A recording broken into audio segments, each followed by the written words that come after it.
Good morning students. Subject physics. Last classல unit 2 motion பத்தி பார்த்தோம். அதுல types of motion, distance, displacement, speed, velocity, acceleration பத்தி பார்த்தோம். Next uniform and non-uniform motion வந்து graphical methodல எப்படி போறதுங்கறதை பார்த்தோம். Okay students, today's topic equations of motion. நியூட்டன்ங்கற scientist வந்து நமக்கு 3 set of equation வந்து கொடுத்திருக்காங்க. அது எதை ரிலேட் பண்ணி இருக்கு அப்படினா displacement, velocity, acceleration and time வந்து ரிலேட் பண்ணி இருக்குது. அதுல வந்து initial velocity u, final velocity v, time t due to acceleration வந்து a ன்னு எடுத்துக்கிறோம். reaches a distance வந்து s ன்னு வந்து எடுத்துக்கிறோம். the three equations என்னன்னா v equal to u plus at, s equal to ut plus half at squared, v squared equal to u squared plus 2as ன்னு எடுத்துக்கிறோம். இந்த 3 equation வந்து graphical methodல வந்து இப்ப derive பண்ண போறோம். So இதான் வந்து graph figure 2.8 இருக்கிறது. So இதுல வந்து velocity வந்து y axis லியும் time வந்து x axis லியும் எடுத்துக்கிறோம். இந்த டயகிராம்ல பாத்தீங்கன்னா இந்த லைன் எப்படி இருக்குது? ஸ்ட்ரெயிட் லைனா கிடைச்சிருக்கு. அப்ப ஸ்ட்ரெயிட் லைனா கிடைச்சது என்னது? Uniform accelerated motion. இப்போ ஆப்ஜெக்ட் வந்து dங்கற பாயிண்ட்ல வந்து uங்கற இனிஷியல் வெலாசிட்டில வந்து மூவ் ஆயிருக்குது. tங்கற டைமுக்கு அப்புறம் அது எங்க ரீச் ஆயிருக்குன்னா bங்கற ஒரு பாயிண்ட்ல வந்து ரீச் ஆயிருக்குங்கிறது இந்த கிராஃப்ல இருந்து நமக்கு தெரியுது. Okay students, உங்க bookல வந்து ஷார்ட்டா கொடுத்திருப்பாங்க. அதனால நான் இங்க derive பண்ணியிருக்கேன். So இதுதான் வந்து அந்த diagram. The initial velocity of the object. Initial velocity என்னன்னு சொல்லுவோம்? u ன்னு வந்து சொல்லுவோம். அப்ப என்னது? OD equal to EA. இந்த ரெண்டு சேமா இருக்கனால initial velocity u equal to OD equal to EA ன்னு எடுத்துக்கிறோம். Next final velocity v equal to OC equal to EB. Next time t equal to OE equal to DA. இந்த ரெண்டு சேமா இருக்கனால OE equal to DA ன்னு எடுத்துக்கிறோம். அது தவிர இந்த கிராஃப்ல நமக்கு என்ன தெரியும்னா AB equal to DC. இந்த ரெண்டு ஈக்குவலா இருக்குங்கிறது நமக்கு தெரியும். So இதுல வந்து first equation வந்து derive பண்ண போறோம். First equation என்னன்னா v equal to u plus at. So already உனக்கு தெரியும் acceleration formula என்னது? Change in velocity divided by time. அப்ப change in velocity என்ன எழுதுவோம்னா final velocity minus initial velocity divided by time எழுதுவோம். So final velocityங்கிறது v க்கு பதிலா நம்ம என்ன சொல்லுவோம்னா OC, initial velocity வந்து OD, time வந்து OE. So OC minus OD divided by OE. அப்ப OC minus OD நமக்கு என்ன கிடைக்கும்னா DC ன்னு கிடைக்கும். DC divided by OE வந்து நம்ம t ன்னு வந்து எடுத்துக்கிறோம். So DC divided by t ன்னு வந்து கிடைக்குது. இந்த கிராஃப்ல உனக்கு தெரியும் DC equal to ABங்கிறது உனக்கு தெரியும். அப்போ வந்து இங்க DC க்கு பதிலா நம்ம என்ன சப்ஸ்டிட்யூட் பண்ண போறோம்னா AB ன்னு வந்து சப்ஸ்டிட்யூட் பண்ண போறோம். So A equal to AB divided by t ன்னு வந்து கிடைச்சிருக்குது. இந்த t வந்து டிவிஷன்ல இருக்கிறது வந்து நம்ம ஆப்போசிட் சைடு கொண்டு போனோம்னா நமக்கு மல்டிப்ளிகேஷனா மாறிடும். AB equal to 18 வந்து கிடைக்குது. Next from the graph வந்து நமக்கு என்ன தெரியும்னா EB equal to EA plus ABங்கிறது நமக்கு தெரியும். So EB equal to EA plus AB ன்னு போட்டுருக்காங்க. EB னா வந்து final velocity, equal to EAங்கிறது வந்து initial velocity, plus ABங்கிறது வந்து நம்ம இங்க கண்டுபிடிச்ச AT. V equal to U plus ATங்கிறது வந்து நமக்கு கிடைச்சிருச்சு. This is first equation of motion. Next second equation என்னது? S equal to UT plus half AT square வந்து derive பண்ண போறோம். இதுல வந்து நம்ம என்ன எடுத்துக்கிறோம்னா S equal to area of the quadrangle DOEB ன்னு எடுத்துக்கிறோம். So area of the quadrangle DOEB னா DOEB. The area of the quadrangle என்னன்னு சொல்லுவோம்னா area of the rectangle plus area of the triangle. So area of the rectangle என்ன formula? Width into height. அப்ப என்ன கிடைக்கும்னா AE into OE வந்து கிடைச்சிருக்குது. Next area of the triangle என்னது? Half BH. அப்ப half AB into DA வந்து நமக்கு கிடைச்சிருக்குது. So AEங்கிறது என்னது? அதாவது AE or EAங்கிறது என்னன்னா U. அப்ப U ன்னு போட்டோம். OEங்கிறது என்னது? T. அப்ப UT plus half அப்படியே போட்டுட்டோம். Next ABங்கிறது ஆல்ரெடி நம்ம கண்டுபிடிச்சு வச்சிருக்கிறோம். AB equal to 18 போட்டோம். Next DAங்கிறது என்னது? Tங்கிறது நமக்கு தெரியும். So AT into T. AT into Tங்கிறது நமக்கு என்ன கிடைக்கும்னா AT square வந்து கிடைச்சிருக்குது. Yes. Next S equal to UT plus half AT square நம்ம second equation வந்து derive பண்ணிட்டோம். This is a second equation of motion. Next third equation of motion. Third equation என்னது? V squared equal to U squared plus 2AS. இதுக்கு வந்து S equal to area of the trapezium TOEB ன்னு எடுத்துக்கிறோம். So trapezium என்னது? Equal to half into sum of the length of parallel side into distance between the parallel side. So ரெண்டு சைடோட addition பண்ண போறோம். So இது என்னது? DO plus EB ன்னு எடுத்துக்கிறோம். into again சொல்றேன். parallel sideனா DO plus BE or EB ன்னு வந்து எடுத்துக்கிறோம். into distance between the parallel side. ரெண்டு சைடுக்குள்ள distance என்னது OE. So எழுதிக்கிறாங்க half into OD plus BE into OE. So half அப்படியே போட்டுக்கிறோம். ODங்கிறது என்னது initial velocity U, Bங்கிறது final velocity V into OEங்கிறது வந்து time T. So U plus V into T வந்து நமக்கு கிடைச்சிருக்குது. Already நமக்கு ஆக்சலேஷன் என்ன தெரியும், A equal to V minus U divided by T தெரியும். இந்த T இந்த A இன்டர்சேஞ்ச் பண்ணோம்னா நமக்கு என்ன கிடைக்கும்னா T equal to V minus U divided by A வந்து கிடைச்சிருக்குது. இந்த T ஓட வேல்யூ வந்து இங்க கொண்டு சப்ஸ்டிட்யூட் பண்ண போறோம். ஸோ அப்போ என்ன கிடைக்கும், S equal to half into V plus U into V minus U divided by A வந்து கிடைக்குது. இங்க டிவிஷன்ல இருக்கிற A 2 எல்லாம் வந்து ஆப்போசிட் சைடு கொண்டு போனோம்னா நமக்கு மல்டிப்ளிகேஷனா மாறிடும். ஸோ 2AS னு கிடைக்குது. 2AS equal to V plus U into V minus U. இந்த V plus U into V minus U என்ன ஃபார்முலா இருக்குதுன்னா A plus B into A minus B ன்னு கிடைக்குது. அப்போ நமக்கு என்ன கிடைக்கும்னா A plus B into A minus B வந்து A squared minus B squared னு கிடைக்கும். இங்க Aங்கிறது வந்து V, Uங்கிறது வந்து B. So V squared minus U squared னு கிடைச்சிருக்கு. 2AS equal to V squared minus U squared. So இந்த minus U squared வந்து opposite side போச்சுன்னா plus ஆ மாறிடும். அதுக்கப்புறம் நமக்கு என்ன கிடைக்கும்னா V squared equal to U squared plus 2ASங்கிற third equation வந்து கிடைச்சிருச்சு. This is a third equation of motion. Next problem 3. The brakes applied to a car produce an acceleration of 6 meters second per minus 2 in opposite direction to the motion. If the car takes 2 seconds to stop after the application of brakes, calculate the distance traveled during this time. அதாவது ஒரு car வந்து ஒரு கார்ல வந்து break போட்டதுக்கு அப்புறம் acceleration எவ்வளவு produce ஆயிருக்குன்னா 6 மீட்டர் செகண்ட் பர் மைனஸ் 2 இந்த ஆப்போசிட் டைரக்ஷன் வந்து கிடைச்சிருக்குது. அந்த கார் வந்து பிரேக் போட்டு 2 செகண்டுக்கு அப்புறம் தான் வந்து ஸ்டாப் ஆயிருக்குது. அப்ப அந்த 2 செகண்டுக்கு வந்து எவ்வளவு டிஸ்டன்ஸ் வந்து டிராவல் ஆயிருக்குங்க தான் வந்து கேட்டிருக்காங்க. ஸோ ஆல்ரெடி நமக்கு இந்த கொஸ்டின் வந்து என்ன தெரியுது, ஆக்சிலேஷன் வந்து 6 மீட்டர் செகண்ட் பர் மைனஸ் 2. ஆனால் இங்கே எதுக்கு மைனஸ் கொடுத்துருக்காங்க அப்படின்னா ஆப்போசிட் டைரக்ஷனில் போயிருக்கனால நம்ம மைனஸ் போட்டிருக்கிறோம். நெக்ஸ்ட் டைம் வந்து 2 செகண்ட், வி ஃபைனல் வெலாசிட்டி வந்து 0ங்கிறது நமக்கு தெரிஞ்சிருக்குது. அதுல இருந்து ஈக்குவேஷன் ஆஃப் மோஷன்ல ஃபர்ஸ்ட் ஈக்குவேஷன் எடுத்துக்கிறோம், V equal to U plus AT. இதுல வந்து நம்ம U ஓட வேல்யூ வந்து ஃபைண்ட் பண்ண போறோம். ஸோ V ஓட வேல்யூ என்னது 0, U நமக்கு தெரியாது அப்படியே வச்சுக்கிறோம். Aங்கிற வேல்யூ வந்து -6 இன்ட்டு T வந்து 2னு கிடைக்குது. ஸோ -6 இன்ட்டு 2 வந்து நமக்கு 12 கிடைக்கும், -12 கிடைக்கும். ஸோ அந்த -12 ஆப்போசிட் சைட் கொண்டு போனோம்னா நமக்கு +12 மாதிரி U equal to +12 metre second per -1னு கிடைச்சிருது.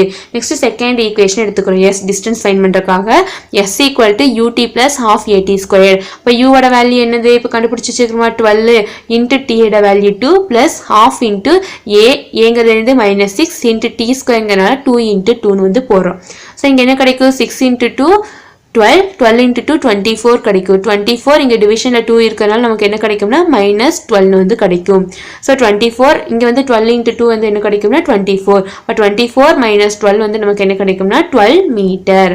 thus the car will move 12 meter before it stop after the application of brakes.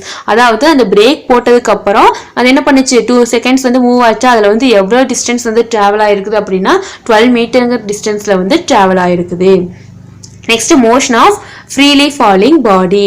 Activity 4. இப்போ என்ன சொல்லியிருக்காங்கன்னா ஒரு பெரிய ஸ்டோன் கல்லும் ஒரு ஸ்மால் எரேசர் வந்து எடுத்து ஒரு டேபிள்ல வந்து டாப்ல நின்று ஒரே ஹைட்ல வச்சு நம்ம கீழே போடுறோம். அப்ப நீங்க என்ன அப்சர்வ் பண்றீங்க, நெக்ஸ்ட் வந்து அதே எரேசரும் ஒரு ஷீட் ஆஃப் பேப்பரை எடுத்து அதையும் வந்து ஒரு டேபிளோட சேம் ஹைட்ல இருந்து கீழே போடுறோம். அப்ப நீங்க என்ன அப்சர்வ் பண்றீங்க, நெக்ஸ்ட் ரெண்டு பேப்பர் எடுத்துக்கிறோம். ரெண்டுமே வந்து சேம் மாஸ்ல இருக்குது. அதுல வந்து ஒரு பேப்பரை வந்து நல்லா சுருட்டி பால் மாதிரி சுருட்டிட்டு இன்னொன்று வந்து அப்படியே வச்சு போடுறோம். அப்ப நீங்க என்ன அப்சர்வ் பண்றீங்க அப்படிங்கறது வந்து கேட்டிருக்காங்க. சோ இந்த ஆக்டிவிட்டி 4ல இருந்து என்ன தெரியும் அப்படின்னா அந்த ஸ்டோன் எரேசர் ரெண்டுமே வந்து ஆல்மோஸ்ட் சேம் டைம்ல வந்து கீழே ரீச் ஆயிருக்கு.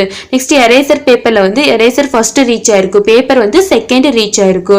நெக்ஸ்ட் அந்த பேப்பர் சுருட்டி போட்டிருக்கிற மாதிரி சேம் மாஸ்ல எடுத்த ரெண்டு பேப்பர்ல ஒன்னு வந்து பால் மாதிரி சுத்தி இருந்தமல்ல அது வந்து ஃபர்ஸ்ட் ரீச் ஆயிருக்கு. நார்மலா இருக்கிற ஒரு பிளைன் சீட் வந்து செகண்டா வந்து ரீச் ஆயிருக்கு. எதனால இப்படி ஆகுதுங்கிற ரீசன் வந்து உங்களுக்கு தெரியுமான்னு கேட்டிருக்காங்க. ஒரு ஆப்ஜெக்ட் வந்து வேக்யூம் எந்த யாருமே இல்லாம ஆப்சன்ஸ் ஆஃப் ஏர் மீடியம்ல பாத்தீங்கன்னா எல்லாமே ஒரே டைம்ல வந்து ரீச் ஆகும். ஆனா வந்து அங்க ஏர் இருக்கிறப்ப சம் ரெசிஸ்டன்ஸ் வந்து இருக்கும். அந்த ஆப்ஜெக்ட் மேல வந்து சம் ஏர் ரெசிஸ்டன்ஸ் வந்து அது மேல இருக்கும். அப்ப அந்த ரெசிஸ்டன்ஸ் என்ன பண்ணும்னா அந்த ஸ்டோனுக்கு ரப்பர் வந்து ஏன் ஒரே டைம்ல ரீச் ஆச்சுன்னா அங்க படுற ஏர் ரெசிஸ்டன்ஸ் வந்து கிராவிடேஷனல் புல்லை விட ஸ்மாலா இருக்கிறதுனால அதை வந்து நம்ம நெக்லெக்ட் பண்ணிடுறோம். அதனால ஸ்டோனு ரப்பர் வந்து சேம் டைம்ல வந்து ரீச் ஆயிருக்குது. நெக்ஸ்ட் ஒரு மேக்னிடியூட் ஆஃப் ஏர் ரெசிஸ்டன்ஸ் வந்து எதை டிபெண்ட் பண்ணி இருக்கும்னா area of the object exposed to ஏரை வந்து டிபெண்ட் பண்ணி இருக்கும். ஒரு ஆக்சிலேஷன் வந்து ஒரு ஆப்ஜெக்ட் வந்து ஒரு ஆப்ஜெக்டோட ஆக்சிலேஷன் வந்து இண்டிபெண்டன்ட் ஆஃப் மாஸ், அதாவது மாஸை வந்து டிபெண்ட் பண்ணி இருக்காது அப்படிங்கிறது வந்து நமக்கு தெரியுது. ஸோ இதுல இருந்து நமக்கு என்ன தெரியும்னா ஒரு hollow or solid big or small எல்லா ஆப்ஜெக்ட்டுமே வந்து சேம் ஹைட்ல இருந்து நம்ம கீழே போட்டாலும் அது என்ன பண்ணுது கிரவுண்ட்ல சேம் டைம்ல வந்து ரீச் ஆகுது. ஏன்னா வந்து அது எதை டிபெண்ட் பண்ணி இல்லை, மாஸை வந்து டிபெண்ட் பண்ணி இல்லாதனால சேம் டைம்ல வந்து கீழே ரீச் ஆகுது. நெக்ஸ்ட் இந்த ஈக்குவேஷன் ஆஃப் மோஷன்ல வந்து நம்ம என்ன பண்ணிக்கிறோம்னா இந்த மேல 3 ஈக்குவேஷன் பார்த்தோம்ல அதுல வந்து ஏக்கு பொதுவா நம்ம ஜி ஆக்சிலேஷன் டியூ டு கிராவிட்டின்னு வந்து அப்ளை பண்ணிக்கிறோம். நெக்ஸ்ட் இனிஷியல் வெலாசிட்டி வந்து யூ வந்து 0வா இருக்குது. அந்த ரெண்டையும் வந்து அதாவது ஏக்கு பொதுவா ஜீனும் யூ ஈக்குவல் டு 0ங்கிறது வந்து மேல 3 ஈக்குவேஷன்ல கொண்டு வந்து சப்ஸ்டிட் பண்ணோம்னா நமக்கு என்ன கிடைக்கும் அப்படின்னா v equal to g t, s equal to ½ g t square, v square equal to 2gh நமக்கு கிடைக்கும். Next do you know can a body have a zero velocity and finite acceleration? Yes, when a body is thrown vertically upwards in space at the highest point the body has zero velocity but it has acceleration due to the gravity. அதாவது ஒரு பாடி வந்து zero வெலாசிட்டியிலே finite ஆக்சிலேஷன்லேயே வந்து இருக்குமா அப்படின்னு வந்து கேட்டிருக்காங்க. கண்டிப்பா இருக்கும். ஒரு ஆப்ஜெக்டை வந்து நம்ம அப்போ ஸ்பேஸை நோக்கி நம்ம தூக்கி போடுறப்போ அங்க வந்து வெலாசிட்டி வந்து ஜீரோவா இருக்கும், ஆனா வந்து அங்க கண்டிப்பா ஆக்சிலேஷன் வந்து இருக்கும். நெக்ஸ்ட் ஒரு ஆப்ஜெக்டை வந்து மேல அப்போல மேல தூக்கி போடுறப்ப வந்து அது கிராவிடேஷன் எங்க இருக்குது, கீழ் நோக்கி இருக்குது. அது ஆப்ஜெக்ட் எங்க போகுது, மேல் நோக்கி போகுது. அப்ப கிராவிடேஷனுக்கு ஆப்போசிட் சைட்ல போறனால நம்ம அது வந்து ஏ வந்து என்ன எடுத்துக்கிறோம்னா -g வந்து எடுத்துக்கிறோம். ஏன்னா ஆப்போசிட் டைரக்ஷன்ல போறனால. இதுவே வந்து அந்த ஆப்ஜெக்ட் கீழே நோக்கி வந்துச்சுன்னா நம்ம என்ன எடுத்துக்கோம்னா +g வந்து எடுத்துக்குவோம். Next uniform circular motion. Uniform circular மோஷனா ஒரு கான்ஸ்டன்ட் ஸ்பீட்ல சர்க்குலர் பாத்தில் ஒரு ஆப்ஜெக்ட் மூவ் ஆகிறத பற்றி பார்க்கறது தான் வந்து யூனிஃபார்ம் சர்க்குலர் மோஷன்.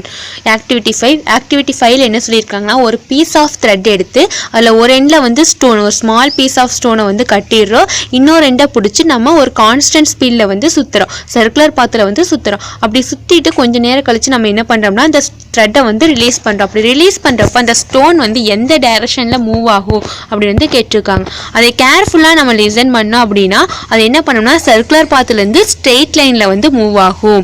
அதாவது ஸ்டோன் ரிலீஸ் பண்ணுறப்ப எந்த டைரக்ஷனில் போச்சோ அந்த டைரக்ஷனில் வந்து இது மூவ் ஆகும். இதுலேருந்து நமக்கு என்ன தெரியுதுன்னா ஒரு சர்க்குலர் பாத்தில் பார்த்தீங்கன்னா ஒவ்வொரு பாயிண்ட்டுக்கு வந்து அது மாதிரி டைரக்ஷனை வந்து சேஞ்ச் பண்ணும் அப்படிங்கிறது வந்து நமக்கு தெரியுது.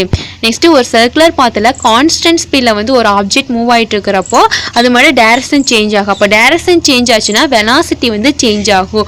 அப்போ தான் வந்து அதை நம்ம ஆக்சிலேட்டட் மோஷன் வந்து சொல்லுவோம். ஃபார் எக்ஸாம்பிள் அதுக்கு என்ன எக்ஸாம்பிள் கொடுத்துருக்காங்கன்னா revolution of earth around the sun, revolution of moon around the earth and tip of the second hand of a clock all are accelerated motion. அதாவது சன்னை சுற்றி எர்த்து மூவ் ஆகிறது, next எர்த்தை சுற்றி moon வந்து மூவ் ஆகிறது, next வந்து கிளாக்ல வந்து செகண்ட் ஹேண்ட் வந்து மூவ் ஆகுது. இது எல்லாமே வந்து சேம் ஸ்பீடில் வந்து மூவ் ஆகும். அதனால நம்ம அது என்னன்னு சொல்லுவோம்னா ஆக்சிலேட்டட் மோஷன் வந்து சொல்லுவோம். நெக்ஸ்ட் ஒரு சர்க்குலர் பாத்தில் மூவ் ஆகிற ஒரு ஆப்ஜெக்டோட ரேடியஸ் வந்து ஆர்னு எடுத்துக்கிறோம், டைம் வந்து டீன்னு எடுத்துக்கிறோம். அதோட ஸ்பீட் என்ன இருக்கும் அப்படின்னா speed equal to circumference divide by time taken. So v equal to 2/r divide by T வந்து நமக்கு கிடைச்சிருக்கு. Next centripetal acceleration and centripetal force. சென்ட்ரிபெட்டல்னா தமிழில் மைய நோக்கு, அதாவது மையம்னா சென்டர் நோக்கி எல்லாமே வந்து வர்றதா வந்து மைய நோக்கு. அதை பற்றி தான் வந்து நம்ம இப்போ பார்க்க போகிறோம். ஒரு பாடி வந்து ஆக்சிலேட்டர்னு எப்போ சொல்லுவோம்னா அந்த பாடியில் இருக்கிற வெலாசிட்டி, அதாவது அதோட டைரக்ஷன் ஆர் மேக்னிடியூட் சேஞ்ச் ஆச்சுன்னா அப்போ தான் வந்து நம்ம அதை ஆக்சிலேட்டர்னு சொல்லுவோம். ஒரு ஆப்ஜெக்ட் அதாவது ஒரு ஸ்டோன் வந்து சர்க்குலர் பாத்தில் மூவ் ஆகுது, கான்ஸ்டன்ட் ஸ்பீடில் மூவ் ஆகுது, கண்டினியூவாக அதோட டைரக்ஷன் சேஞ்ச் ஆச்சுன்னா அப்போ தான் வந்து நம்ம அதை ஆக்சிலேட்டட் மோஷன்னு சொல்லுவோம். இந்த கேஸில் என்ன சொல்லியிருக்காங்க அப்படின்னா ஃபிகர் 2.9 இருக்கா, இது எப்படி போகுது, சர்க்குலர் பாத்தில் மூவ் ஆகுது. இதில் நல்லா தெரியுது பாருங்க, டைரக்ஷன் என்ன ஆகுது, இதில் இப்படி போகுது, இதில் இப்படி வருது, இதில் இந்த சைடில் போகுது, இது வந்து மேல் நோக்கி போகுது. அப்போ வந்து ஒவ்வொரு பாயிண்ட்லேயும் என்ன இருக்குது, டைரக்ஷன் வந்து சேஞ்ச் ஆகிருக்குது. ஸோ இதில் வந்து சென்டர் இதுதான், இதை நோக்கி எல்லாமே வந்து வர்றதுனால இதை நம்ம என்ன சொல்லுவோம்னா சென்ட்ரிபெட்டல் ஆக்சிலேஷன் சொல்கிறோம். ஏசினா வந்து சென்ட்ரிபெட்டல் ஆக்சிலேஷன். நெக்ஸ்ட் ஃபீச்சரில் என்ன கொடுத்துருக்காங்கன்னா அதே மாதிரி தான் போகுது, ஆனால் என்ன சென்டருக்கு வருது, எஃப்சினா சென்ட்ரிபெட்டல் ஃபோர்ஸ் வந்து வருது. அதனால நம்ம அதையே சென்ட்ரிபெட்டல் ஃபோர்ஸ்னு வந்து சொல்கிறோம்.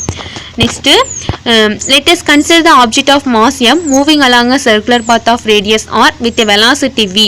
அதாவது ஒரு ஆப்ஜெக்ட் வந்து சர்க்குலர் பாத்தில் மூவ் ஆகுது. அப்போ அதோட மாஸ் வந்து m, ரேடியஸ் r, வெலாசிட்டி vன்னு எடுத்துக்கிறோம். அப்போ அதோட சென்ட்ரிபெட்டல் ஆக்சிலேஷன் என்னன்னா a equal to v squared by r.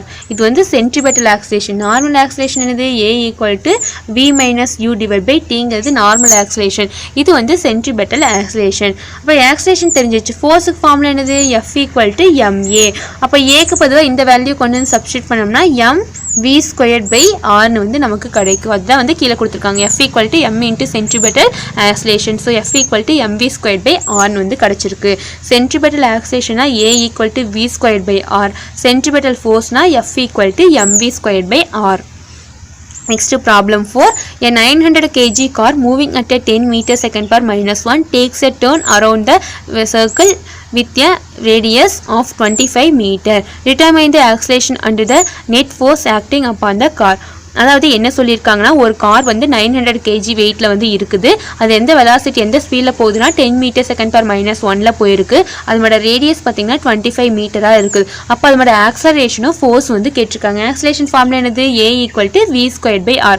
v ஓட வேல்யூ என்னது 10, r ஓட வேல்யூ வந்து 25. அப்போ v ஸ்கொயர்ங்கிறனால 10 ஸ்கொயர் வந்து போட்டிருக்கோம். 10 square divide by 25 equal to 10 ஸ்கொயர்னு என்ன ஒரு 100 டிவைட் பை 25 கிடைக்கும். அப்போ நமக்கு என்ன கிடைக்குன்னா 4 வந்து கிடைக்கும். ஆக்சலேஷனோட யூனிட் என்னது metre second per minus 2. So acceleration எவ்வளோ கிடைக்குன்னா 4 மீட்டர் செகண்ட் பர் மைனஸ் 2ன்னு வந்து கிடைச்சிருக்கு. நெக்ஸ்ட் ஃபோர்ஸ் வந்து கண்டுபிடிக்க போகிறோம். f equal to ma. எம்மோட வேல்யூ ஆல்ரெடி கொடுத்துட்டாங்க 900 இன்ட்டு a வந்து நம்ம இங்கே ஃபைன் பண்ணது. ஸோ 900 இன்ட்டு 4 நமக்கு என்ன கிடைக்குன்னா 3600 நியூட்டன்னு கிடைக்குது. ஃபோர்ஸோட யூனிட் என்னது Newton. Next do you know எந்த ஒரு ஃபோர்ஸ் அதாவது gravitational force, frictional force, magnetic force, electrostatic force எல்லா ஃபோர்ஸுமே வந்து சென்ட்ரிபெட்டல் ஃபோர்ஸில் தான் வந்து ஆக்ட் ஆகும். Next centrifugal force. சென்ட்ரிஃபியூகல்னால் மைய விலக்கு விசை. அதாவது சென்டர் வந்து இதை சென்டர்னு சொல்லுவோம். இதுலேருந்து வெளியில் போகிறதா வந்து மைய விலக்கு விசைன்னு வந்து சொல்லுவோம். ஸோ இந்த ஆக்டிவிட்டி 6ல் என்ன கொடுத்துருக்காங்கன்னா ஒரு ரோப் எடுத்துக்கிறோம். அதில் ஒரு எண்டில் வந்து ஸ்டோனை வச்சுட்டு நம்ம சுற்றுறோம். அப்படி இந்த மாதிரி இந்த பிக்சரில் காமிச்சிக்கிற மாதிரி சுற்றினோம்னா நமக்கு என்ன ஆகுதுன்னா ஏதோ ஒரு ஃபோர்ஸ் வந்து வெளியே நோக்கி இழுக்கிற மாதிரி நமக்கு தோணும். அதுதான் வந்து சென்ட்ரிஃபியூகல் ஃபோர்ஸ்னு வந்து சொல்கிறோம். ஓகேவா? என்ன சொல்லியிருக்கிறாங்க, அந்த சென்டர் வந்து அவே ஃப்ரம் அதாவது வெளியில் சென்டர் வந்து வெளியில் போகிற மாதிரி நமக்கு தோணும். அது புல்லாகும். அதுதான் வந்து சென்ட்ரிஃபியூகல் ஃபோர்ஸ். அப்போ சென்ட்ரிபெட்டலுக்கு சென்ட்ரிஃபியூகலுக்கு என்ன டிஃப்ரெண்ட்? சென்ட்ரிபெட்டல் என்னாச்சு? சென்டரை நோக்கி வந்துச்சு. சென்ட்ரிஃபியூகல் வந்து சென்டர் வந்து வெளியே நோக்கி போச்சு. அப்போ சென்ட்ரிஃபியூகலுக்கு சென்ட்ரிபெட்டல் எப்படி இருக்குன்னா ஆப்போசிட் டைரக்ஷனில் வந்து இருக்கும். சென்ட்ரிஃபியூகலுக்கு என்ன எக்ஸாம்பிள் கொடுத்துருப்பாங்கன்னா வாஷிங் மிஷின் வந்து கொடுத்துருப்பாங்க.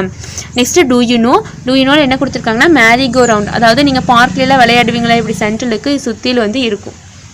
இங்கே வந்து நீங்கள் உட்காந்துருப்பீங்க, அது சுற்றுமல்ல, அப்படி சுற்றுறப்ப இதுதான் சென்ட்ரு. அப்போ அது சுற்றுறப்ப என்ன பண்ணோம்னா இது வந்து வெளியே நோக்கி போகும். எல்லாமே நம்ம ஃபாஸ்ட்டாக சுற்றுறப்ப பார்த்தீங்கன்னா வெளியே நோக்கி போயிருக்கு. அப்போ அதுக்கு எது எக்ஸாம்பிள்னா சென்ட்ரிஃபியூகல் ஃபோர்ஸுக்கு வந்து எக்ஸாம்பிளாக இருக்குது.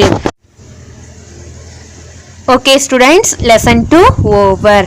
இன்றைக்கி நம்ம என்ன பார்த்தோம்னா ஈக்குவேஷன்ஸ் ஆஃப் மோஷன் பார்த்தோம். அதாவது 3 ஈக்குவேஷன்ஸை வந்து டிரைவ் பண்ணி பார்த்தோம்.